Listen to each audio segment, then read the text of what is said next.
నువ్వా? నమస్తే. మంది ఎక్కువ వచ్చావా, దారి తప్పొచ్చావా? ఎంతకాలం దారి తప్పాను, ఇప్పుడు అర్థం చేసుకొని నీ దారిలోకి వచ్చాను. నేను నమ్మను. నీ పార్టీ వేరు, నా పార్టీ వేరు. జాతీయ పార్టీలే జంప్ అవుతున్నాయి, మందో లెక్క. నీ గుండెకే కరిగిపోయి న్యూస్ చెప్పనా?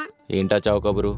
మావాడు కళ్ళు తెరిచాడు. మందు దిగాక ఎవడన్నా అదే పని చేస్తాడు. కళ్ళు తెరడం అంటే ఆ కళ్ళు తెరడం కాదు, నీ ప్రేమలో నిజాయితుందని మావాడు ఒప్పుకున్నాడు. చా, నీ ప్రేమ మీద ఒట్టు, మా స్నేహం మీద ఒట్టు. ఒక ఆడదాని గురించి ఇద్దరు మగవాళ్ళని కొట్టుకోవడం దేనికని, నీ ప్రేమ చాలా గొప్పదని మా బావ డాక్టర్ దగ్గరికి వెళ్ళి ఎడుతూ చెప్పాడు. నువ్వు చెప్పేది నిజమా భయ్యా? నువ్వు నమ్మినా నమ్మపోయినా నిజం అనుకో. అన్నయ్య నా కోసం ఏడ్చాడా? నందిని ఒళ్ళో పడి పడి ఏడ్చాడు. ఆ విషయం తెలియగానే నందిని ఎలా రియాక్ట్ అయింది? ముందు సిగ్గుపడింది, ఆ తర్వాత సిర్రకు పడింది. అన్నయ్య మీద కాదు, నీ మీద. నేను ఆడదాన్ని, సిగ్గుడు చెప్పుకోలేను, ఆడు మగాడు ఆడికేమైంది ఎదవా అంది. నన్ను వెదవందా? శృంగారంలో డోసు ఎక్కువైతే లేడీస్ అలాంటి డైలాగులు వాడుతుంటారు.